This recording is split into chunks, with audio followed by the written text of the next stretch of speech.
Bat. Chatting with MattTheBat. You chat, I chat, we chat, I'm fat. Chatting with MattTheBat. Yeah! Hello, everybody. Welcome back to yet another MattTheBat's Bat Chat Shit Show. I'm, MattTheBat, and this is Bat Chats. It's the series where I have unique creators come on and interview them about all the cool shit that they do. If you're not subscribed yet, please subscribe. Come on. Like, comment, maybe hit that little bell notification. Ding! If you're feeling generous today. And today is a great day because in the studio we have one of the most unique voices yet on the show, in my humble bat opinion. So I'm super excited to hear from her. We have the wonderful Arizona-based OnlyFans model, photographer, and stylist named Miss Moulin. Everybody give her a huge round of applause. Let's go! Let's go! Welcome. How do you like all the applause? Pretty sick, right? Thank you. It's so sick. I'm happy to be here. Thank you so much for coming. How's your day been so far? It's been great. A little hot here in Phoenix, but trying to stay hydrated. That's good. You know how I stay hydrated today? How? I've been drinking some coffee. I've been drinking some Superlost Coffee, which is actually the sponsor of this episode. Yeah. I'm super thankful that they sponsor me. They dropped it right off at my door. So I had some of that Superlost coffee today, and I'm feeling good, a little wired right now. Amazing. You got to stay caffeinated. I'm a huge coffee fan. Yeah, I'm sorry to shout this sponsor out, but I think you understand because you're a businesswoman yourself, so you understand how important that kind of stuff is. And you being a businesswoman is like a huge reason why I wanted to interview you on the show. The show is all about bridging perspectives and learning from unique creators, and I just thought you would be an awesome person to talk to since I feel like you have such an incredible business model behind your modeling and your photography. So kind of like, I would love to hear you just explain in your own words kind of what you do. What I do a little bit of everything. Let's see, if we want to take it back, I started modeling when I was 12. Wow. I won a modeling contest at a mall. And it was out of like 300 people. And I was just like this, shy young girl that had no idea what was going on. And they called my name and I was like, really? You think I can be a model? And so from that moment, I got signed with an agency. And back then, the modeling industry was so different. It was so toxic. It was just very, very, very different. And do you feel like it's changed? Oh, it's changed a lot. How so? Instagram and like social media in general has just allowed, I think, a lot of other alternatives into the industry when it was so black and white before. Like they had their idea of like what the perfect model was, and if you didn't fit that box, you just weren't gonna model. That's sad. But now I think that there's just so many more opportunities and it's not quite as toxic as it used to be, which I think is super cool. Then I started getting into photography because of my experiences in the industry, just with like predatory photographers and really wanting to create a safe space for women so that they didn't have similar experiences to what I had to go through. I think that's what was so fascinating about you is because, I don't really know much about your business. I've never subscribed to OnlyFans. I've never really paid for any photos in general, like just in life. So when I was researching you, it was a super unique experience because for one, I get to look through your portfolio, and you're a really great photographer and you have a great eye for all this stuff. And I was also just shocked to see how many different platforms and services you use. And the big thing I've been talking about on the show is the creator economy. And that's kind of the idea that creators can fully run their businesses from home and sort of have all these levels to them and make their own business models, be their own corporation and all this kind of stuff. And I think that's exactly what you're doing. I mean, you have so many different websites that kind of offer different services and all that stuff. So do you want to talk a little bit about those? Sure, yeah. So OnlyFans is kind of a recent thing for me that I've done maybe, I guess it's been a little over a year now. But before that, I had a Patreon. I think that's another cool site. Like you said, I'm on a lot of different sites.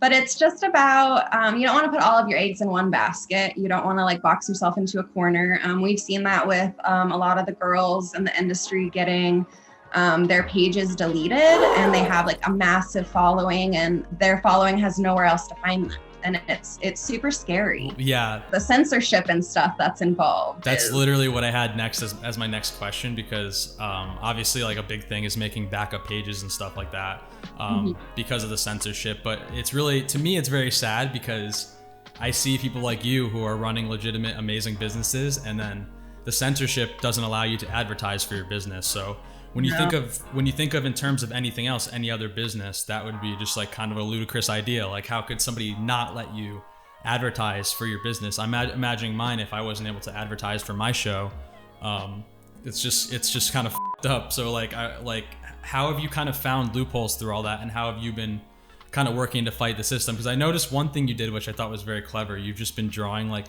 an underwear line almost on your picture. Is that right? So to explain that, basically what Instagram does is they have image scanning software. And so when you post an image, they compare it to their algorithm, whatever they've got. And they've trained the algorithm to look for what it's looking for, which I think is probably the craziest thing, is that humans have trained it. And it's pretty misogynistic, right? Like, it's looking for female nipples, not male nipples, and female bodies, not male bodies. And the way that it's trained, that if it registers like too much skin, like it's gonna say that you're naked no matter what.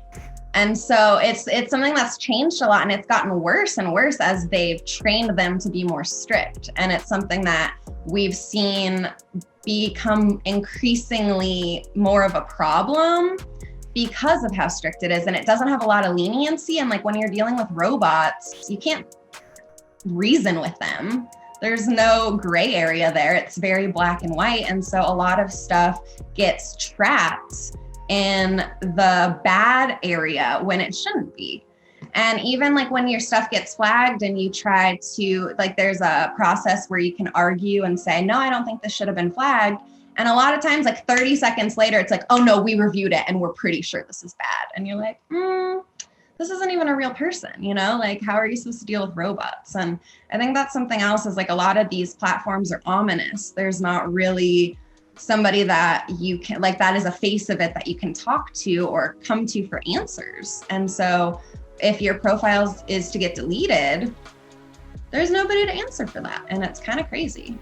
Well, yeah, so I think what's really interesting about what you just said is talking about kind of how the robots are the ones doing it. But like, people have been doing this for a long time, right? Like, people have been censoring the idea of like, you know, nude photo shoots, all this kind of stuff has been censored for a while. And that's just due to like general misconceptions about what doing that kind of stuff means. Like, so for example, the first thing that I think of, and correct me if I'm wrong because I don't really know much about this, and I'm asking out of a place of just not knowing, but like there's a big difference between being like a porn star and being like a model who does nude things. Because like, people I think lump those together, where they feel like it's like any type of modeling that you do that maybe you may be naked in or whatever is suddenly like having sex on camera, which is not true.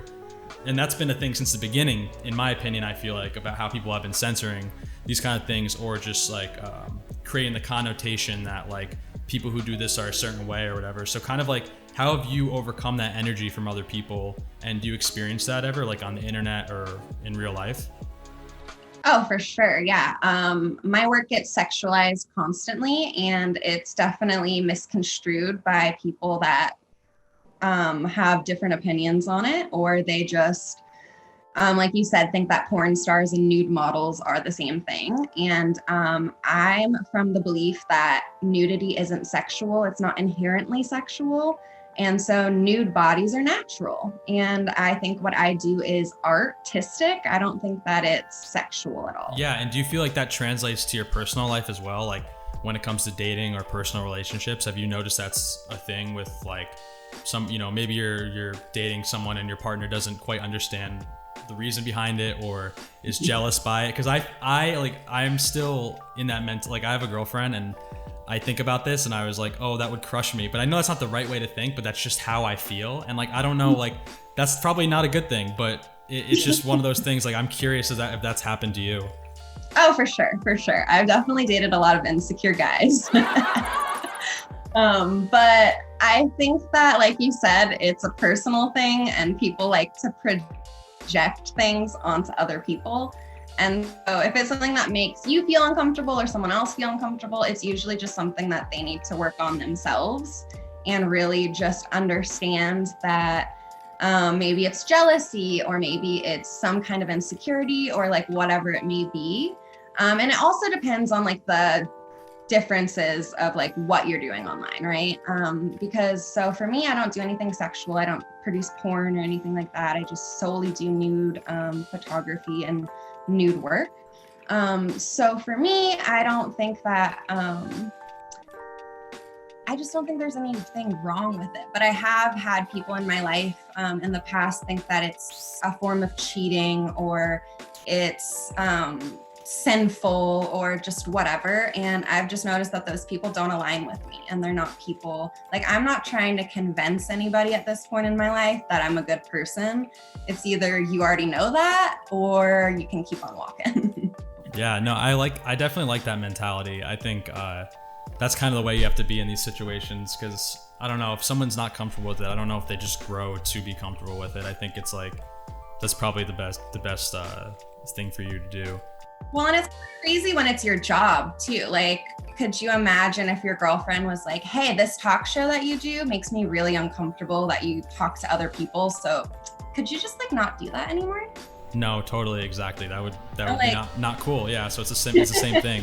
When did you first like start posting this kind of content? That was a year ago, or you've been doing this for a while? This kind of content I've probably been posting, gosh, time doesn't even seem real to me anymore, but probably like 3 to 4 years. Okay. What was it like posting that first photo? Because the thing that people always say is like the internet lasts forever, all this stuff. And you think like, okay, that first photo must be the hardest one to post, because you're like, okay, this is going to literally change my life. Like this is, I mean, I guess it just changes for the better at the end of the day, but like, was that first photo something that you were like, you had to take some time to think about, or how was that process for you? So like I said, I had started modeling like way back before I did nude modeling, and so it didn't seem like it was a weird transition for me. And that's kind of something that I like to tell other girls that are interested in getting into the industry, is like, you don't need to start nude. Like, that's not what you need to do. I mean, if you're interested in modeling or whatever, I was doing a lot of like implied stuff before I ever did full nude, which means like you're naked but you're not showing anything. Okay. So it's more of like the steamy stuff. But, I don't know.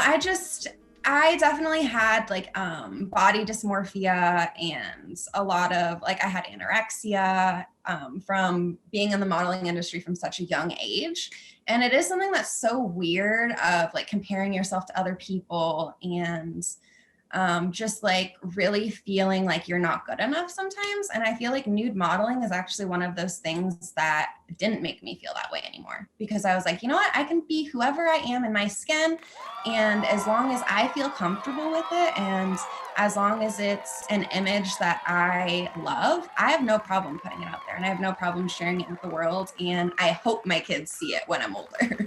That's just like an incredible answer. I'm so glad I got to hear this perspective of it. And I was going to say, like, that's obviously, I think we were talking about being nude is a whole different story than that. And it's obviously empowering, all that stuff. And I can't help but smile to think about how empowering it is for you to be doing this with other women too. It's like, okay, not only am I a model myself, but I'm a photographer. So one, I know exactly how to do this. I know how to direct you as a model, and maybe some of these people are like first time models. So you've been doing this for a while.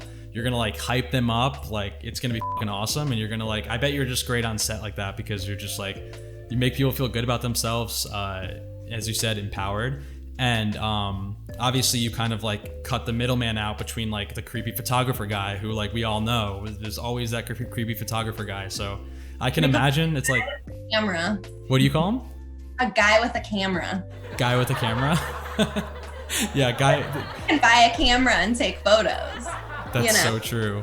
It really takes somebody who is artistic and who has an eye for it and who has put in a lot of work on the back end of things. Like, I think people see my profile and they're like, oh my God, like this happened overnight, but it's been 10 years of grinding and working and, you know, failing and f***ing up and, you know, doubting myself and just all of these things that, like, now it looks easy, but it wasn't always that way. And yeah, you're right. It's something that I really enjoy sharing with other women, because if I'm able to help them on their journey and give them a positive experience, that already sets them ahead of the game. Whereas if you come in and you have a negative experience, somebody that's taking advantage of you, it just puts such a bad taste in your mouth that a lot of people don't even pursue it anymore.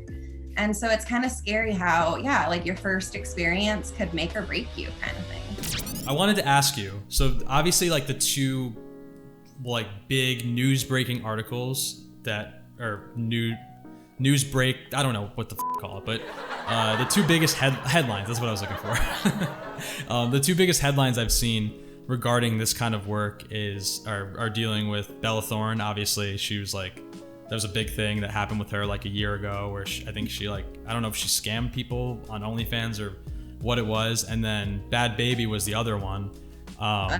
Because when she turned 18, she obviously made a OnlyFans and it became like one of the biggest ones. I wanted to know, like, do you have any perspective on those situations? As far as like celebrities, or as far as like barely of age girls? Well, that's a whole other thing in its own, because it's f***ing terrifying that all these men were waiting for her to turn 18, and it really shows you just by the numbers of how much money she made, how f***ed up and disturbing that is and the internet is. So I guess, yeah, either that or just like the Bella Thorne situation, because I don't really know much about it, but I feel like people in your industry probably have some sort of like perspective on it. Yeah, everybody hated her for it. Wow. Basically because she took her celebrity status and, like you said, kind of took advantage and scammed people. And she basically, I don't know like all of the details, so don't quote me on this, but from what I heard, she was sending out messages that she said were fully nude, and people would unlock them and they weren't. And so then they were charging, like disputing the charge. And so OnlyFans was liable to pay back all of this money that they had thought they had earned. And so it just turned into this whole situation where they had to set restrictions on how much money people could spend on the site and just all of these things. And it really had this big ripple effect that affected all of the users, not just her. And so that's what people were concerned with, was how one person can get on the site and change the experience for everybody. And it was somebody who didn't need to benefit from it monetarily, and it affected a lot of people's incomes that were relying on it. Correct me if I'm wrong, but OnlyFans, the way it works is kind of like the images and content that you post up there is almost hidden under a security umbrella of the company, and like if it gets out, then you have the right to sue somebody, right? Because it's your like intellectual property. Or is that real or no? Yeah, so there's a copyright thing involved with anything, right? Like any you can, so like a recent example of that would be that Khloe Kardashian picture that got leaked. I don't know if you heard anything about that. No, I haven't heard about it. The Kardashians are super what's the word? Like, they've sold their image as a certain thing, and people are finding out that a lot of that has been modified, and specifically like their body shapes and stuff, a lot of it's photoshopped, and they're finding out that you can even do it on like a live video.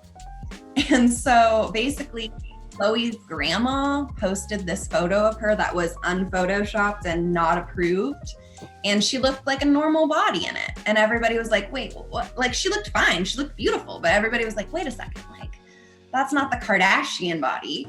And so they put out the copyright, whatever you would call it. They had their lawyers send it out to people, and like people lost their accounts over it if they had reposted that photo. And so if you have the legal power, you really can hold people accountable for sharing your images and stuff without your permission, but it's expensive. And so a lot of people really don't either have the knowledge or like the money to go fight people that are leaking their stuff. Oh my God, that's insane. Wow. Yeah. That's crazy. And yeah, they have all the money in the world, so for them it's nothing. Nothing. But yeah, so OnlyFans can work. You can either do a free profile or you can do, like you said, like a paywall. And the differences are that, like, on the free profile, you can charge people to unlock posts on the feed. So you can post some things and then be like, oh, if you want to see more, you can unlock it. There's pay-per-view messages. So you can send out messages to your following and say, oh, hey, if you want to unlock this message, la, la, la, la, la, it'll be this much more money. So there's some cool opportunities to increase your revenue on that, on top of like whatever you would be making for that initial paywall kind of thing, if you want to provide more content. But the thing that a lot of people have a problem with is that OnlyFans takes 20% of everything. Wow. What does Patreon take? I think it's similar, but there's not the opportunity for like the pay-per-view messages and stuff. And I noticed on yours, just from like the preview I saw, was like you have different kind of tiers, right? So like you can unlock different things, or was that on Patreon where it was like? That's on Patreon. Patreon has different tiers, so you were able to stagger content kind of. Whereas on OnlyFans, you can have people unlock that content if they didn't want to sub to the higher tier the whole time. Interesting. So I think, like, I don't know, everybody sets theirs up differently. I've set mine up. My OnlyFans is more behind the scenes content and content that I shoot myself, and like sneak peeks and stuff. And then my Patreon is all of like my professional work. Yeah, I was gonna say, so like this is exactly why I wanted to have you on, because people don't understand how legitimate this shit is. Like, it's so, and I've been shocked just like that. That's the reason why when we first somehow got in touch, I saw your link and I was like, whoa, like she's got some like really awesome stuff on here. And just like any other business, it's so fleshed out and there's so many different things that are different levels to like ways to get paid and different things that you have on there. So I thought like immediately this is a really, really just interesting perspective. There's so much room for content with what you do, in the sense of like, I feel like you could be a really interesting influencer for people in your field, and you are already, but I feel like that's such a perfect niche for you to be kind of like this traveling van model who's like, you know, giving like, you're obviously very knowledgeable about all these platforms and stuff, and you give all this information to people. And I feel like that's such a unique niche that you should totally like YouTube if you can, because like that, I feel like so many people want to know like what kind of things go into making these, like what concerns you have, like all these different things. And, you know, even learning about like the percentage that OnlyFans takes, and like hearing about your experiences working with weird photographers and like all this stuff is just like, there's such a network of people who would find this so valuable. Oh, well, I'm happy to hear that, because sometimes I feel like I'm a loner in a way, but I keep to myself. I'm a Cancer, so I'm very hermity. So it's just funny to me sometimes that people think I'm interesting. So with that being said, like those are all the positive things. Do you see any sort of negative things with the experience? Like obviously you have to deal with guys and dealing with your privacy and all that kind of stuff. Is there been any security concerns when it comes to like people finding out your identity? Because obviously you have you don't have your personal name up and all that stuff. So have you experienced anything with that? Knock on wood, I have not. I have had friends that have had some scary experiences.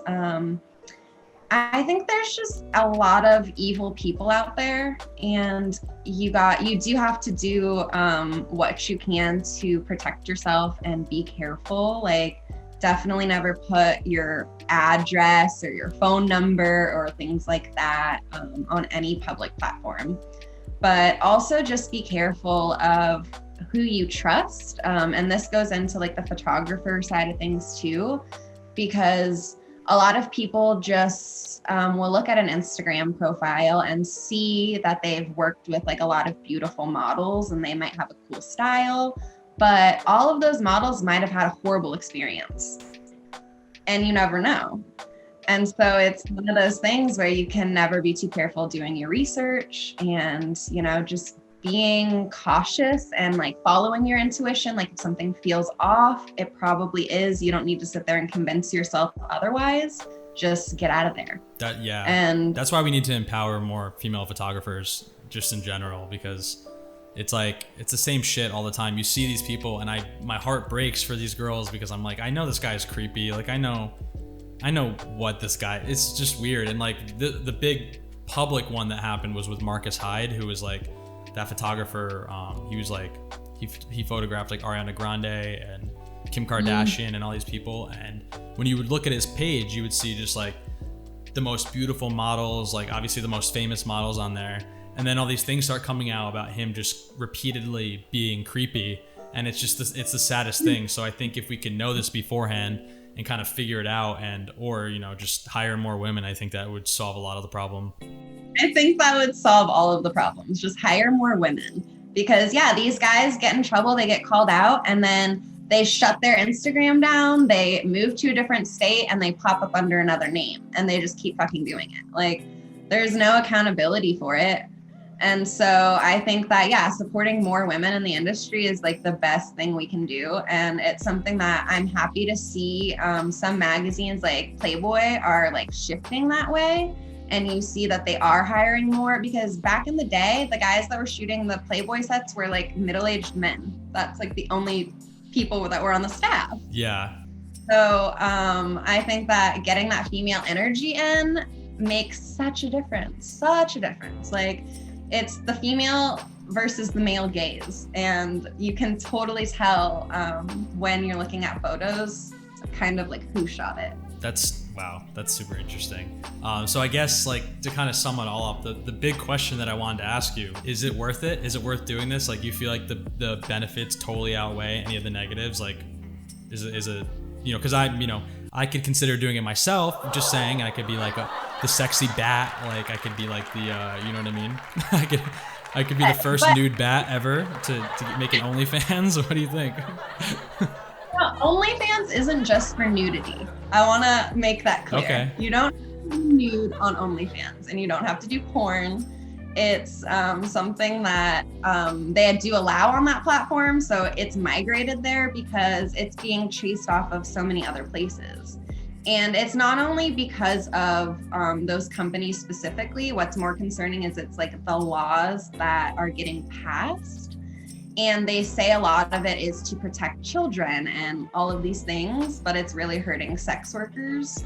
And so it's I don't know. It's something that, like you said, it's the oldest profession in the world. It's been around since humanity has started. But it's something that we still as a society don't know how to deal with. It's still this weird gray area that, you know, people get shamed for. But for me personally, I love my job. I love what I do, and it's completely worth it for me.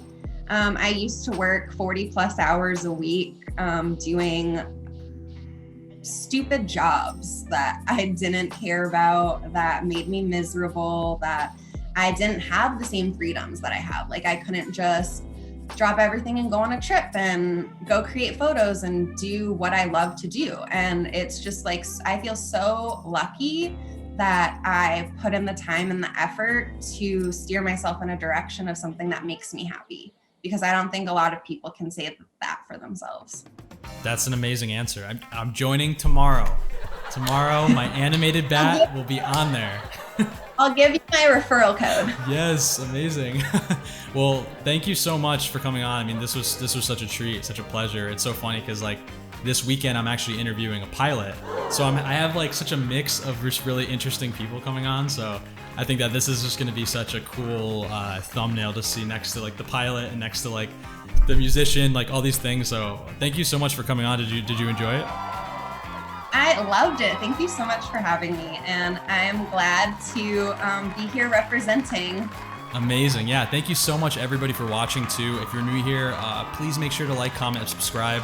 My big goal right now is to get to 1,000 subscribers by the end of July. So if you could follow. Let's make that happen. Right? That's what I'm saying, right? Yeah, I know. Let's hope. I'm at 600 right now on YouTube.